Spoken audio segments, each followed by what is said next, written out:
Jake Miller sat in his backyard on New Montana Colony, watching the 3 moons rise over the Purple Mountains. He was 12 years old with messy brown hair and dirt on his knees from playing all day. His mother Lisa called from inside their small house that dinner was ready, but Jake wanted to stay outside a little longer. Something felt different tonight, and he could not explain what it was. The boy picked up a small rock and threw it at the old fence post. Instead of hitting the wood, the rock stopped in mid-air and hung there like it was caught in invisible hands. Jake blinked hard and rubbed his eyes. When he looked again, the rock was still floating 3 feet from the fence. He walked closer and reached out to touch it. The moment his finger made contact, the rock fell to the ground with a soft thud. Far above the colony in the darkness of space, a Vorthic surveillance ship recorded everything. Commander HFY watched the display screens with growing concern. The human child had just demonstrated quantum field manipulation without any visible technology or training. This was the 15th incident they had documented in the past month. Each event was getting stronger and more complex than the last. HFY activated his communication device and sent an encrypted message across the galaxy. The Galactic Council needed to know about this immediately. 7 ancient species had ruled the known worlds for thousands of years through careful balance and superior technology. Never before had they encountered a race capable of bending reality with thought alone, especially not children who seemed unaware of their abilities. Jake went inside for dinner, where his father Dan was talking about the mining operation he supervised. Dan Miller was a big man with rough hands who worked hard to provide for his family on the frontier world. Lisa Miller taught at the small school in town and worried about Jake more than she let on. Their son was different from other children, but they thought it was just because he was smart and curious. During dinner, Jake's water glass started to glow with a soft blue light. His parents did not notice because they were discussing the new families arriving on the next transport ship. Jake stared at his glass, wondering why this kept happening to him. Last week, his broken toy robot had fixed itself when he held it. Yesterday, the dying flower in his room had grown 3 new blooms. After he touched it, he was starting to think something was wrong with him. The surveillance data reached the council chambers on the neutral station called Heaven's Rest. The massive structure floated between galaxies, where the 7 ruling species met to discuss matters affecting all civilized worlds. Elder Murden of the Zephyrites examined the recordings with his crystalline eyes that could see across multiple dimensions. What he observed made his ancient heart race with fear. Elder Kassara of the Luminari glowed brighter as she processed the information. Her people were beings of pure energy who had transcended physical form millions of years ago. Even they had never developed the ability to manipulate quantum fields through biological processes. The human child was doing something that should have been impossible according to all known laws of physics. The other council members gathered around the central display. The insectoid Kree clicked their mandibles nervously, while the gaseous ethereals swirled in agitated patterns. The machine-like constructors calculated probability matrices and found disturbing results. The aquatic depths dwellers sent sonic pulses of alarm through their translation devices. Commander HFY appeared as a hologram before the council. His reptilian features showed the strain of weeks spent watching the human colony. He reported that the child's abilities were growing stronger each day, and that similar readings were being detected from other human settlements across their expanding territory. The implications were clear and terrifying.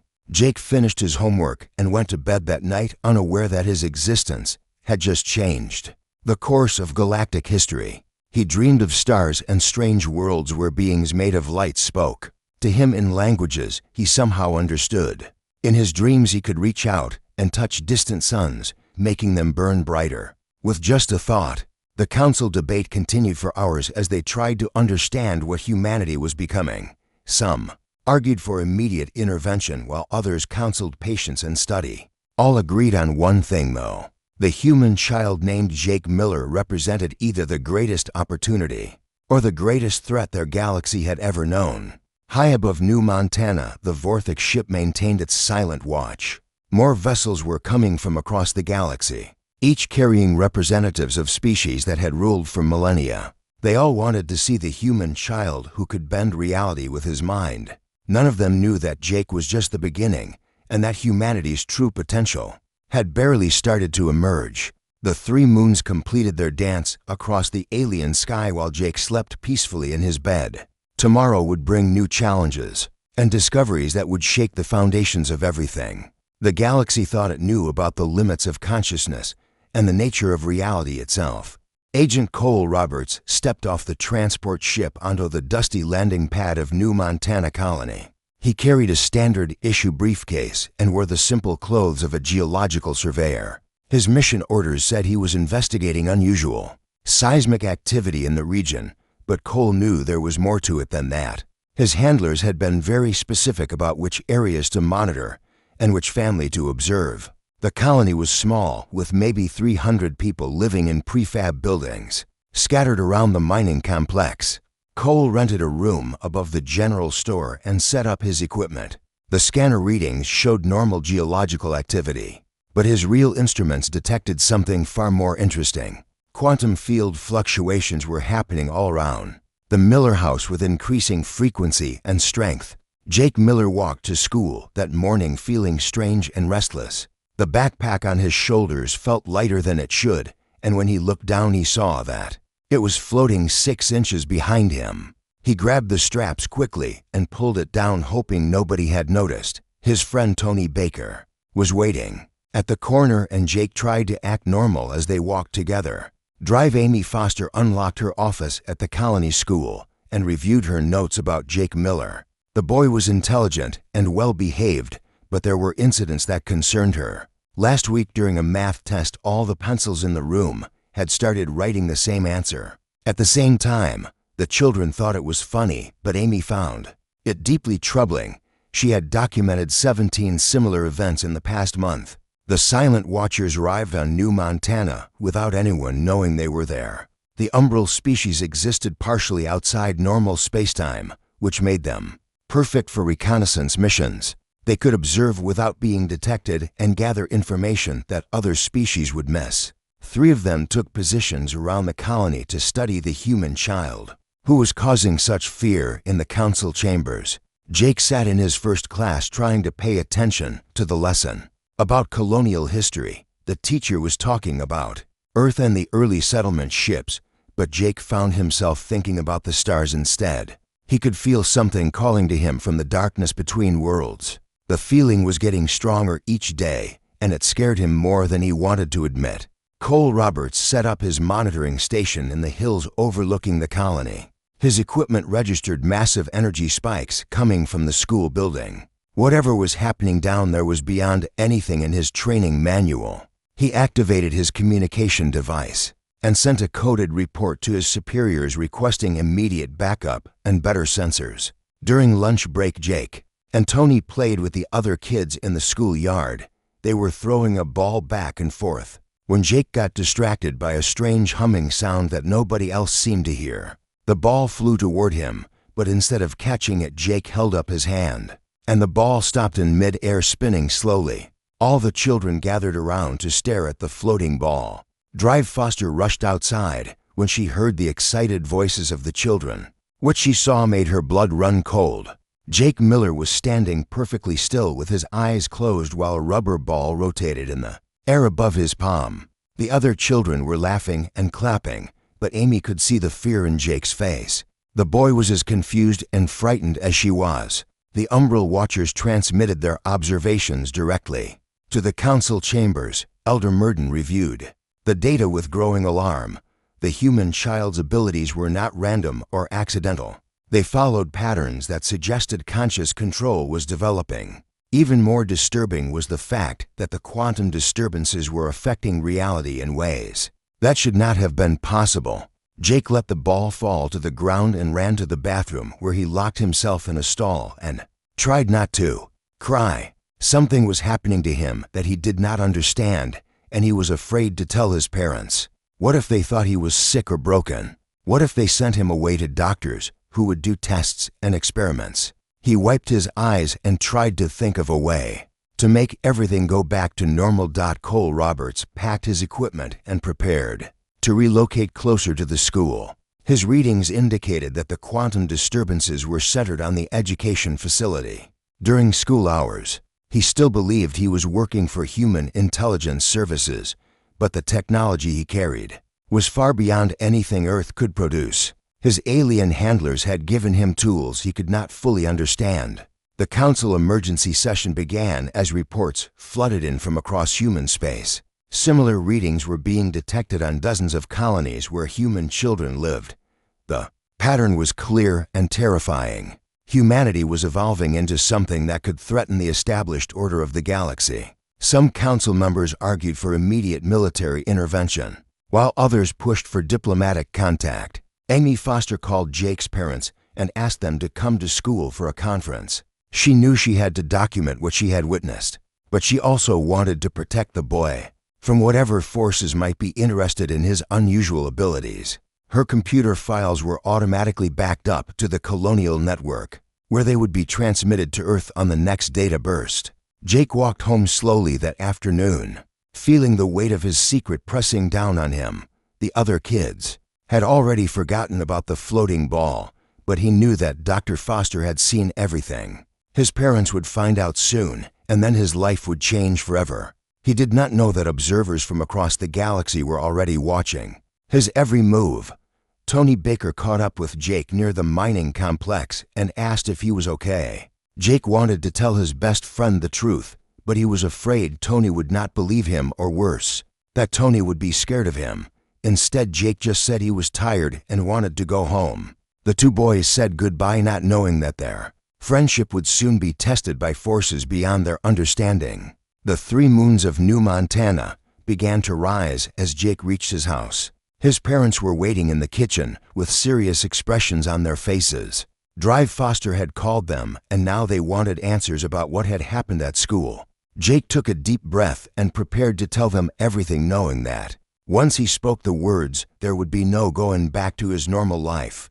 Jake sat at the kitchen table with his parents, Lisa and Dan Miller, looking at him with worried expressions. He had just finished telling them about the floating ball and the other strange things that had been happening to him. His mother reached across the table and took his hand while his father sat back in his chair, trying to process what he had heard. Lisa Miller felt her world shifting as she looked at her 12-year-old son. The boy she had raised seemed the same, but everything was different now. She thought about all the small incidents over the past months that she had dismissed as coincidence or imagination. The repaired toys, the healthier plants, the electronics that worked better when Jake was around. Now it all made horrible sense. Dan Miller was a practical man who believed in things he could see and touch. His son was telling him about abilities that should not exist, but the fear in Jake's eyes was real enough. Dan had noticed strange things around their house, but had attributed them to faulty colonial equipment. Now he realized that Jake had been the cause of these anomalies all along. Drive Amy Foster finished her report about the playground incident and encrypted the files before sending them to the Colonial Administration.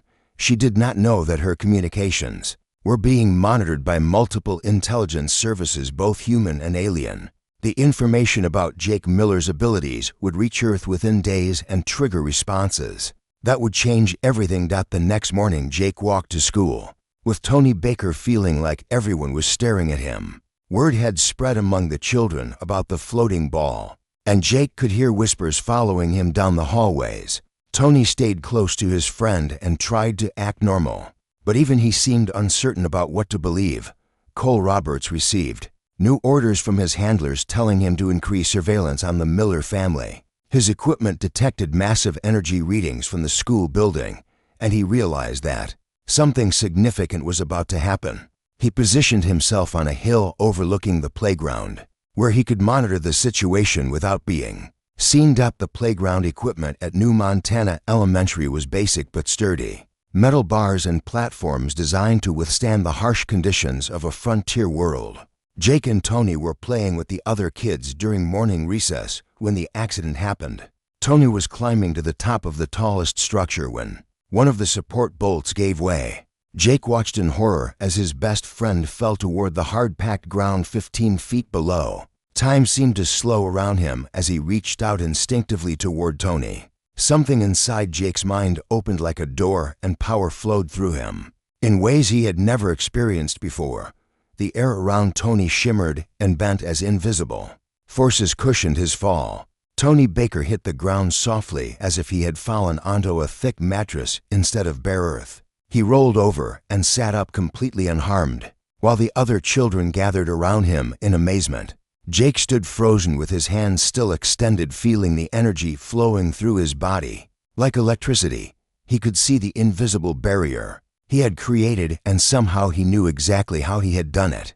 Drive Foster ran across the playground toward the accident scene, expecting to find Tony seriously injured. Instead, she found him sitting on the ground laughing with the other children. While Jake stood nearby looking pale and shaken, the other adults who had witnessed the fall were talking excitedly about how lucky Tony had been to land safely.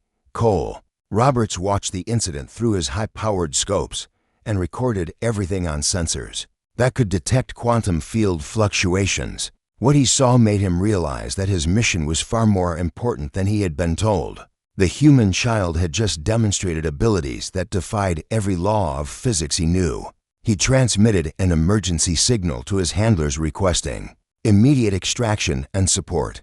The Umbral Watchers observed the playground incident from their position partially outside normal space-time. They could see the quantum disturbances that Jake had created, and the way reality had bent to his will. The data they transmitted to the Council showed that the human child's abilities were growing exponentially, and that conscious control was rapidly developing. Jake helped Tony to his feet and asked if he was hurt. Tony shook his head and smiled, saying he felt fine. But Jake could see confusion in his friend's eyes. Tony had felt the invisible cushion that had saved his life, and he knew that something impossible had just happened. The two boys looked at each other with new understanding passing between them. Elder Murden called an emergency session of the Galactic Council as the reports from New Montana reached Heaven's Rest. The crystalline being's multiple eyes focused on the data streams, showing quantum field manipulation on a scale that his species had never achieved. The human child was not just bending reality, he was rewriting the fundamental laws that governed existence itself. The other council members gathered in the central chamber as alarms echoed through the massive station. Elder Cassara's energy form pulsed with agitation, while the insectoid Kree clicked their mandibles in patterns that indicated extreme distress. The constructors calculated probability matrices and found results that suggested the end of their civilization as they knew it. Jake walked home from school that day knowing that everything had changed. The power inside him was getting stronger and harder to control. He could feel it pressing against the barriers in his mind, wanting to break free and reshape the world around him. The other children looked at him differently now, and he could see fear mixed with wonder in their eyes. Amy Foster made copies of all her files about Jake Miller and stored them in multiple locations. She had a feeling that powerful forces would soon take interest in the boy, and she wanted to preserve evidence of what she had witnessed. Her training told her to report everything to the authorities, but her instincts warned her that Jake might need protection from those same authorities. Cole Roberts packed his equipment and prepared to leave New Montana.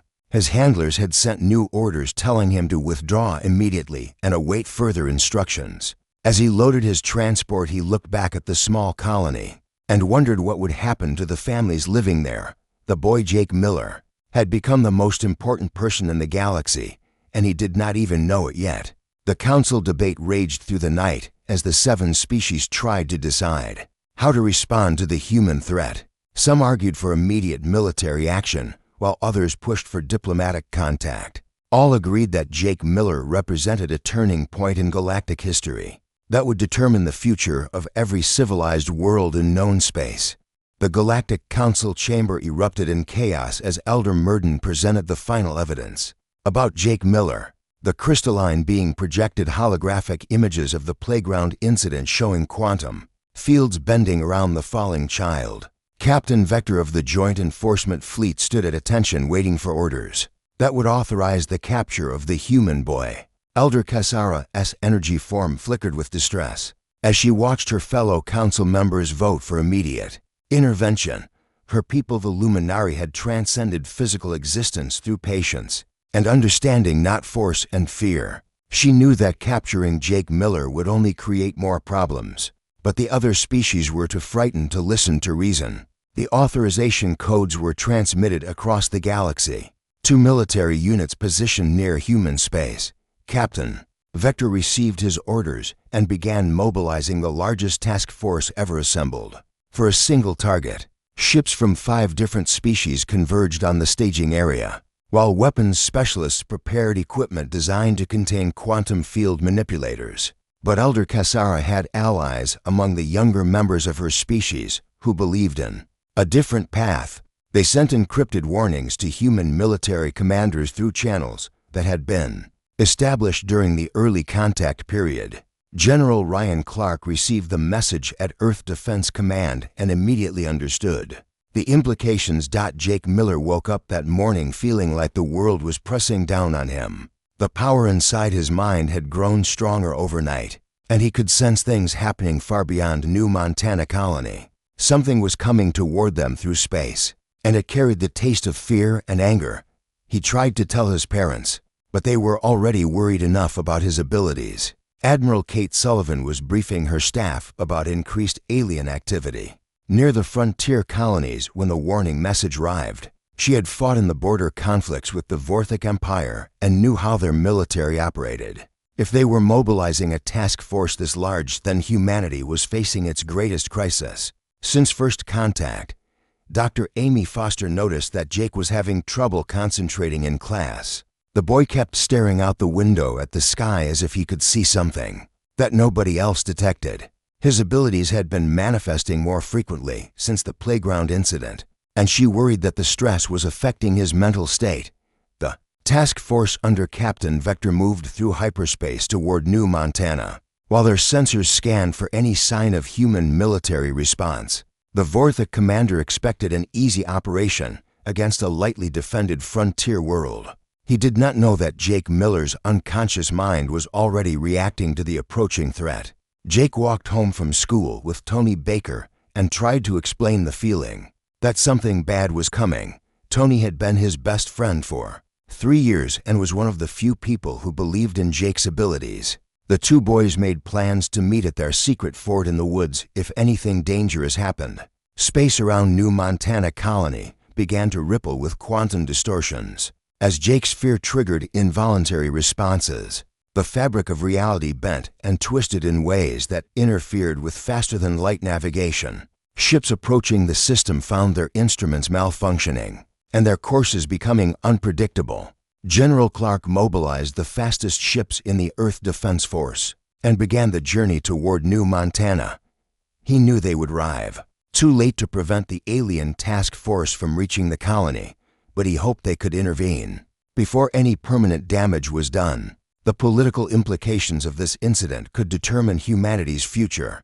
Among the galactic community, Jake's parents Lisa and Dan Miller received an emergency communication from Colonial Headquarters, warning them about possible hostile alien activity in their sector. The message advised all residents to remain indoors and report any unusual sightings to local authorities. Lisa looked at her son and realized that Jake might be the real target of whatever was coming. Captain Vector's task force dropped out of hyperspace at the edge of the New Montana system and immediately detected the quantum anomalies surrounding the colony world. His science officers reported that the distortions were unlike anything in their databases and seemed to be generated by a single point source on the planet's surface. The alien ships moved toward New Montana while their crews prepared for what they expected would be a simple extraction mission. They had weapons capable of destroying entire cities and shields that could deflect most human weapons.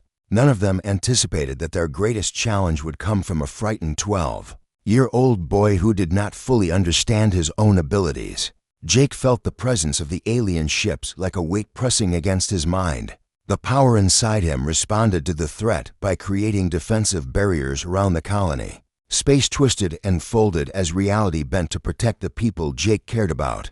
He did not consciously control these defenses, but his unconscious mind shaped them with precision that amazed even him.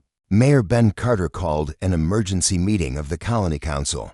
As reports came in about strange phenomena occurring around their settlement, electronics were malfunctioning, time seemed to move differently in some areas, and several residents reported seeing impossible things like buildings that were into places at once. Sheriff Linda Hayes organized the local security force and tried to maintain order as panic spread through the colony. She had served in the Colonial Marines before retiring to New Montana, and she recognized the signs of an impending military operation. Her training told her to evacuate civilians, but the quantum distortions made transportation impossible. The Vorthek Task Force found itself trapped in a maze of twisted spacetime. As they approached New Montana, their ships moved forward, but somehow remained the same distance from the planet. Their weapons fired, but the energy beams curved back on themselves. Captain Vector realized that they were facing something beyond their understanding or capability. To counter, Jake collapsed during dinner as the strain of maintaining the defensive barriers overwhelmed his young mind. His parents carried him to his bedroom, where he lay unconscious while reality continued to bend around him. The power flowing through his body was changing him in ways that nobody could predict or control. Drive Foster arrived at the Miller house with medical equipment, but found that her instruments gave impossible readings when she tried to examine Jake. The boy's vital signs were normal, but the space around him shimmered with energy that made her skin tingle. She realized that Jake was evolving into something that medical science could not explain. Admiral Sullivan's ships arrived at the edge of the system and immediately detected both the alien task force and the quantum anomalies surrounding New Montana. She opened communication channels with Captain Vector and demanded an explanation for the unauthorized military operation in human space. The Vorthek commander found himself caught between his mission orders and a rapidly deteriorating tactical situation. Jake opened his eyes and looked around his bedroom, seeing not just the physical space, but the underlying structure of reality itself. He could perceive the flow of time and energy that connected all things, and he understood that his abilities were just the beginning of something much larger. Humanity was changing, and he was the first to make the transition. Jake Miller stood in his backyard looking up at the ships that filled the sky above New Montana. The alien vessels hung motionless in the twisted space he had created, while human warships took defensive positions around the colony. He could feel the fear and anger radiating from both fleets and knew that one wrong move would start a war that would consume the entire galaxy. Captain Vector tried to break free from the quantum maze surrounding his task force, but every attempt only made their situation worse. His weapons were useless against defenses that seemed to rewrite the laws of physics in real time. The Vorthek commander had fought in dozens of battles, but had never encountered anything like the barriers protecting the small human settlement. Admiral Kate Sullivan established communication with both the alien fleet and colonial headquarters. As she tried to understand what was happening around New Montana, her tactical officers reported impossible sensor readings showing space and time distortions. That should not have been possible. When she learned that a 12-year-old boy was somehow responsible, she initially refused to believe it. Jake walked through the colony with his parents Lisa and Dan Miller. As the residents gathered in the central square, the people looked at him with expressions mixing fear, wonder, and hope. They knew that Jake was somehow protecting them, but they also realized that he was the reason for the crisis. Mayor Ben Carter tried to maintain calm, while Sheriff Linda Hayes coordinated with the arriving Earth Defense Force units. The quantum barriers around New Montana pulsed with energy. As Jake's emotional state fluctuated, when he felt afraid, the defenses strengthened, becoming almost impenetrable. When he tried to relax them, they weakened enough that the alien ships moved closer to the planet. Both fleets watched nervously as a child's feelings determined their fate. Dr. Amy Foster stayed close to Jake as the standoff continued. She had studied human psychology for 20 years, but nothing had prepared her for the situation. The boy was trying to remain calm, but the pressure of protecting an entire colony was clearly affecting him. His abilities were growing stronger by the hour, and she worried about what would happen if he lost control completely. General Ryan Clark arrived with reinforcements just as the situation reached critical mass. His ships took positions between the alien task force and New Montana, while he tried to open diplomatic channels with Captain Vector. The Vorthic commander was professional but clearly frustrated by his inability to complete his mission. Jake felt something building inside his mind like a storm gathering strength. The power that had been growing since his abilities first manifested was reaching a breaking point. He could sense every living being in the star system and feel their emotions, as if they were his own. The weight of so much consciousness pressed against his young mind, threatening to overwhelm him completely. Tony Baker found Jake sitting alone behind the school building and sat down beside his best friend. The two boys had been through everything together, and Tony refused to abandon Jake now when he needed support the most. They talked quietly about normal things like homework and games while the fate of humanity hung in the balance around them. The Council of Elders watched the standoff through their surveillance networks with growing alarm. Elder Murden calculated that Jake Miller's abilities were expanding at an exponential rate that would soon exceed the combined power of their entire civilization. The other council members debated whether to authorize the use of planet-killing weapons before the situation spiraled beyond all control. Admiral Sullivan requested permission to attempt direct contact with Jake Miller. Her psychological specialists believed that talking to the boy might help him understand the larger situation and find a peaceful resolution. General Clark agreed, but insisted that the meeting take place under heavy security in case something went wrong. Jake agreed to meet with the human military leaders because he wanted to understand why so many ships had come to his home. He walked to the colony administration building with his parents while quantum distortions rippled through the air around them. The adults tried to act normally, but Jake could sense their fear and uncertainty. The meeting room had been hastily converted into a command center with communication equipment, linking New Montana to Earth and the alien fleet. Jake sat at the conference table feeling very small, surrounded by military officers and government officials. Admiral Sullivan spoke to him, gently explaining the situation, while trying not to frighten him further. Captain Vector joined the communication link and saw the human child who had trapped his entire task force. The Vorthic commander had expected to find a dangerous weapon or advanced technology, but instead he faced a scared boy who clearly did not understand his own capabilities.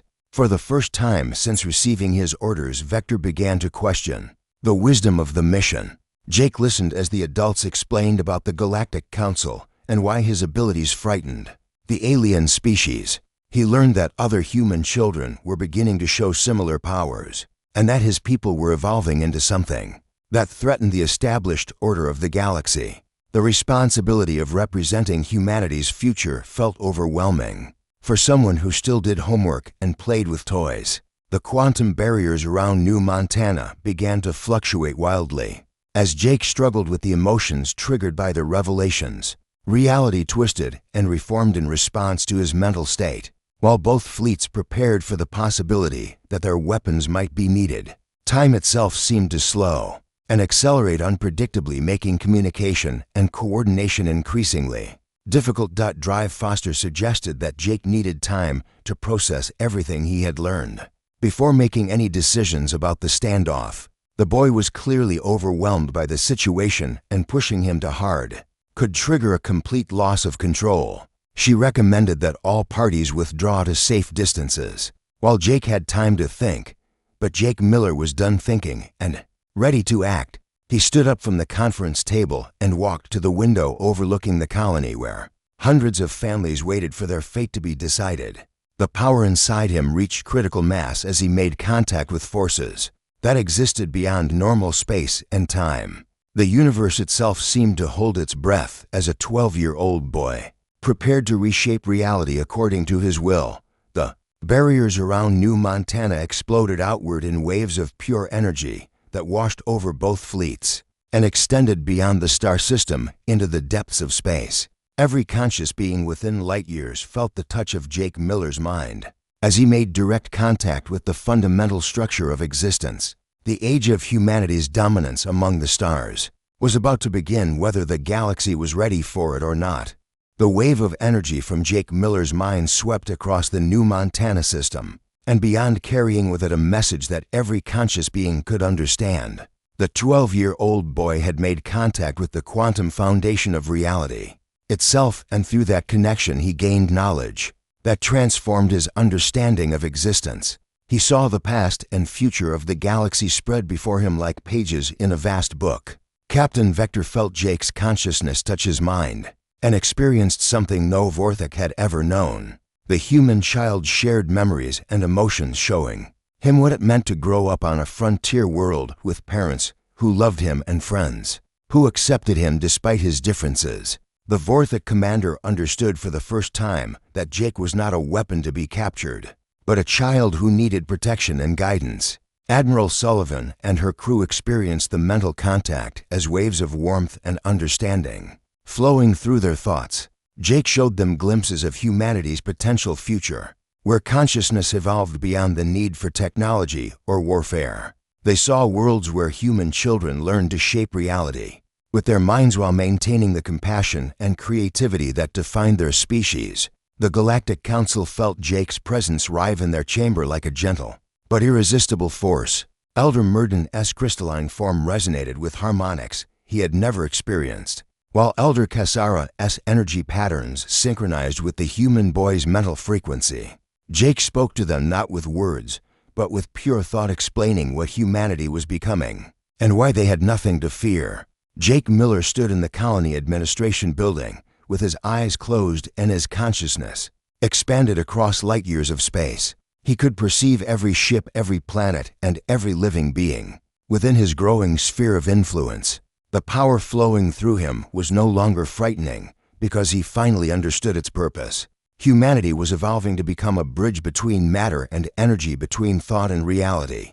Drive Amy Foster watched Jake's body remain perfectly still, while monitoring equipment registered impossible readings from his brain.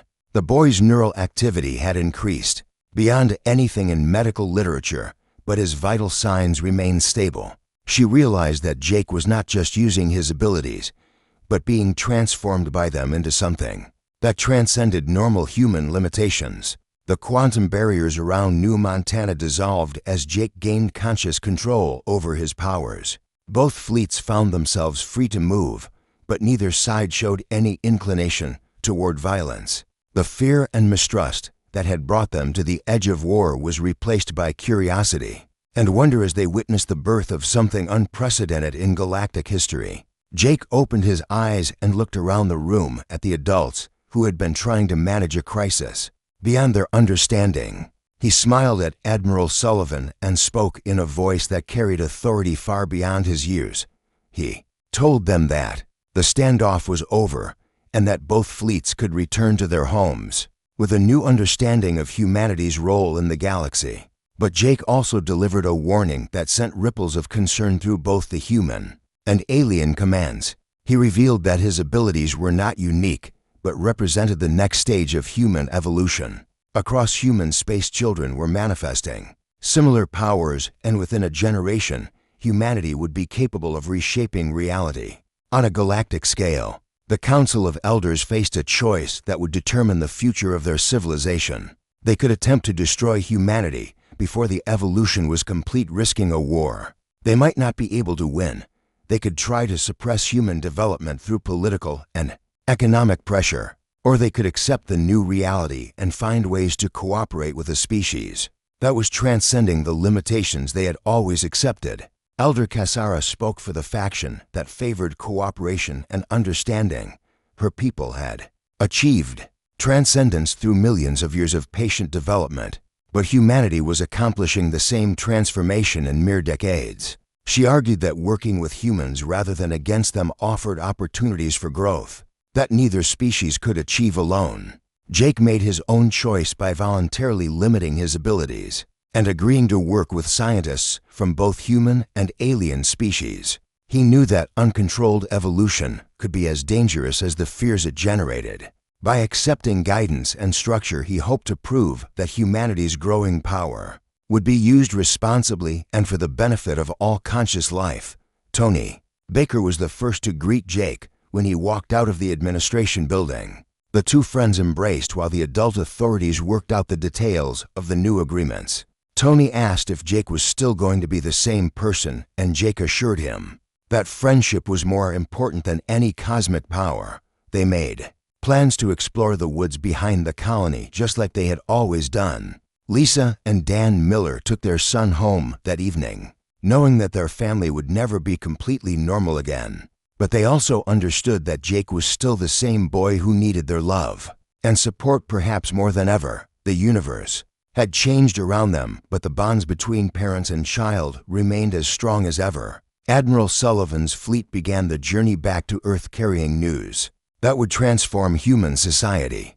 The revelation that children were evolving superhuman abilities would require new educational systems, new safety protocols, and new ways of thinking about humanity's place among the stars. But it would also open possibilities that previous generations could never have imagined. Captain Vector returned to Vorthic space with orders to establish diplomatic relations with the human government. His report to the military command emphasized Jake Miller's restraint and wisdom despite his incredible power. The Vorthic Empire would be among the first alien species to formally recognize humanity's changing status in the galactic community. Drive Foster remained on New Montana to study Jake's development and help other children who began manifesting similar abilities. Within weeks, she was documenting cases across the colony. As the evolutionary change spread through the human population, her research would become the foundation for understanding how consciousness could transcend the boundaries of matter and energy. The final scene took place in Jake's backyard, where he sat with his younger sister Emma, teaching her how to move small objects with her mind. The 8-year-old girl giggled with delight as she made flower petals dance in the air while Jake offered gentle encouragement and instruction. Above them, ships from across the galaxy maintained peaceful orbits, as representatives of dozens of species came to study humanity's transformation. Jake looked up at the stars and smiled, knowing that the fear and conflict were over. Humanity had proven that evolution did not have to mean destruction, and that power could be balanced with wisdom. The galaxy was entering a new age where consciousness would matter more than technology, and where a species that had barely learned to leave its home world would help guide the development of civilizations that were millions of years old. The council chambers on Heaven's Rest buzzed with activity as the 7 elder species worked with human representatives to establish protocols for managing the transition. The fear that had brought them to the brink of war was being replaced by excitement about possibilities none of them had previously imagined. Jake Miller had not only saved his colony and his species, but had opened a path toward a future where all conscious beings could transcend their limitations and explore the infinite potential of existence itself.